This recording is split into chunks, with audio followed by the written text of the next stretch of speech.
Magandang araw po sa inyong lahat. Ako po si Lira, 25 years old, at naninirahan sa isang liblib na baryo sa paanan ng bundok Makiling. Gusto ko pong ibahagi ang kwento ng aking Lola Zelda. Isang kwentong nagdulot ng matinding pighati sa aming pamilya at nagpabago sa takbo ng aming kasaysayan. Sana po ay mapagbigyan ninyo po ako ng pagkakataon na ibahagi ito sa inyong mga tagapakinig. Nang panahong iyon, si Lola Zelda ay isang dalagang may angking kagandahan. Ang kanyang balat ay kasing puti daw ng gatas. Ang kanyang buhok ay itim na umaabot hanggang bewang, at ang kanyang mga mata ay mapupungay.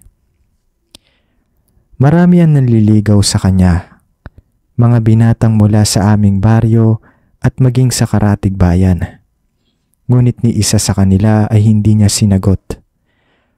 Masaya na siya sa piling ng kanyang pamilya. Nagtatrabaho sa bukid at tumutulong sa kanyang mga magulang. Subalit lahat ay nagbago nang mapanaginipan niya ang isang lalaki. Sa kanyang panaginip nakikita niya ang isang makisig na lalaki. Ang lalaki ay may matipunong pangangatawan, makisig na muka at titig na nakakabighani. Nakasuot ito ng kakaibang kasuotan, yari sa mga dahon at bulaklak na kumikinang sa liwanag ng buwan. Sa una, hindi niya ito pinansin. Iniisip na isa lamang itong ordinaryong panaginip. Ngunit gabi-gabi, bumabalik ang lalaki sa kanyang panaginip. Palagi silang nag-uusap, nagtatawanan at naglalakad sa isang hardin na punong-puno ng mga kakaibang halaman at bulaklak. Sa bawat gabi mas lalo siyang nahuhulog sa lalaki. Hindi niya alam kung sino ito, kung saan ito nagmula, ngunit ang kanyang puso ay unti-unting nabibihag.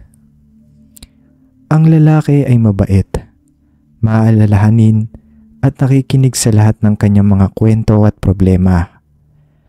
Ipinaramdam nito sa kanya na siya ang pinakamahalagang babae sa mundo. Hindi nagtagal na nalaman ni Lola Zelda na ang lalaki sa kanyang panaginip ay hindi ordinaryong tao. Ito ay isang engkanto, hari ng isang kaharian sa loob ng bundok Makiling. Ayon sa lalaki, nagkita na sila noon siya pa lamang ay isang bata. Pinoprotektahan daw siya nito noon pa man at matagal na siyang minamahal. Isang araw nagkasakit ang kanyang ama. Malubha ang karamdaman nito at kahit anong gamot na ibinigay ay hindi gumagana. Umiyak si Lola Zelda.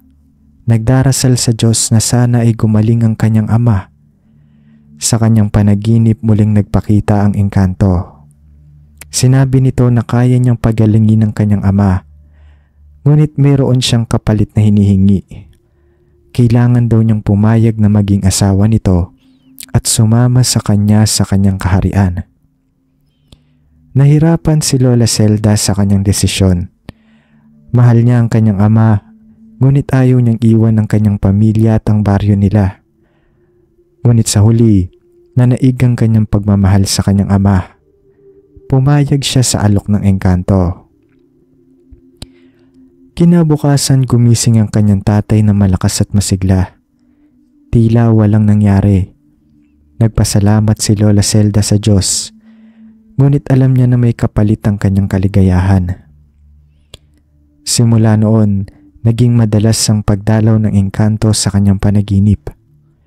Kung minsan, kinukuha siya nito at dinadala sa kanyang kaharian. Doon ipinapakita nito sa kanya ang kanyang yaman at kapangyarihan. Ipinakilala rin siya sa kanyang mga nasasakupan, mga engkanto at iba pang mga nilalang na naninirahan sa loob ng bundok. Sa tuwing bumabalik siya sa totoong mundo, pakiramdam niya ay hindi na siya nababagay dito. Hindi na niya makilala ang kanyang mga dating kaibigan at kasamahan.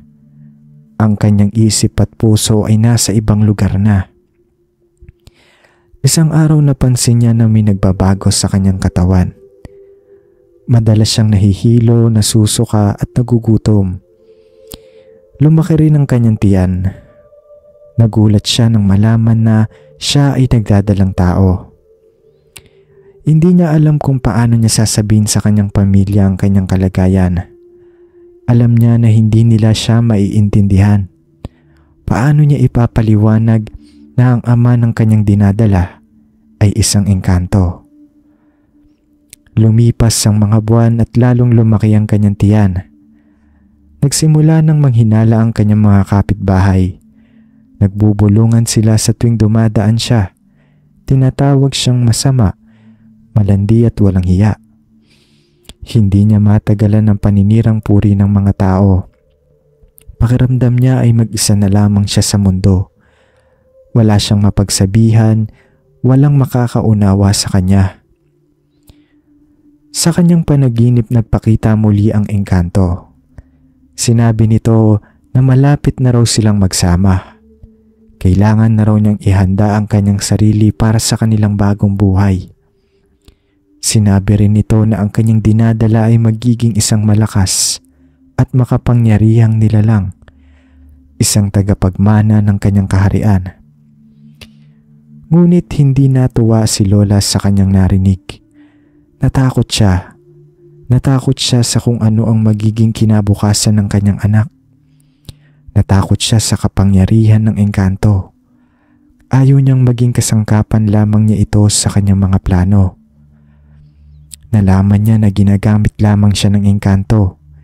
Ginagamit siya nito upang makalabas sa mundo natin at makapaghari sa mundo ng mga tao. Ang kanyang anak ang magiging tulay sa pagitan ng dalawang mundo. Isang gabi habang natutulog ang lahat, nagpasya si Lola Zelda. Lalaban siya. Hindi niya hahayaang magamit siya ng engkanto. Hindi niya hahayaang magdulot ng kapahamakan ang kanyang anak sa kanyang pamilya at sa kanyang baryo. Naglakad siya papunta sa ilog, bitbit ang isang malaking bato. Huminga siya ng malalim at tiningnan ang kalangitan. Nagpaalam siya sa kanyang pamilya, sa kanyang mga kaibigan at sa kanyang baryo. Pagkatapos tinali niya ang bato sa kanyang katawan at tumalon sa ilog. Hindi na siya muling nakita.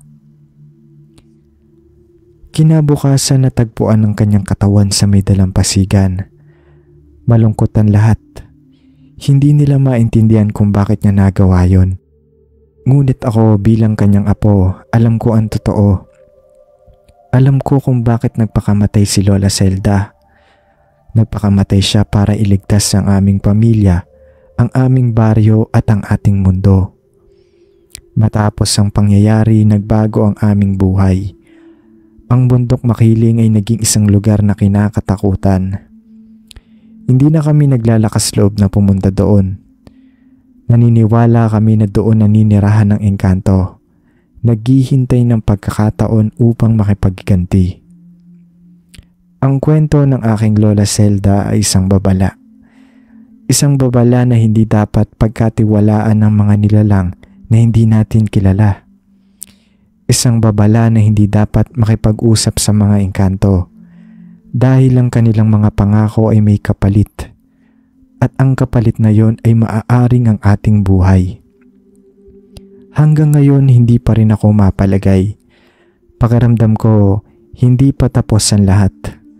Pakiramdam ko naghihintay lamang ang engkanto ng tamang panahon upang bumalik at mag-asik ng lagim.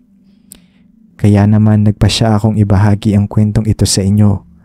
Umaasa ako na sa pamamagitan nito, magiging maingat ang iba. Umaasa ako na maiiwasan natin ang isa pang trahedya. Maraming salamat po sa inyong oras. Sana po ay napakinggan ninyo ang aking kwento. Naway nagsilbing aral ito sa lahat. Lubos na gumagalang, lira ng bundok Makiling.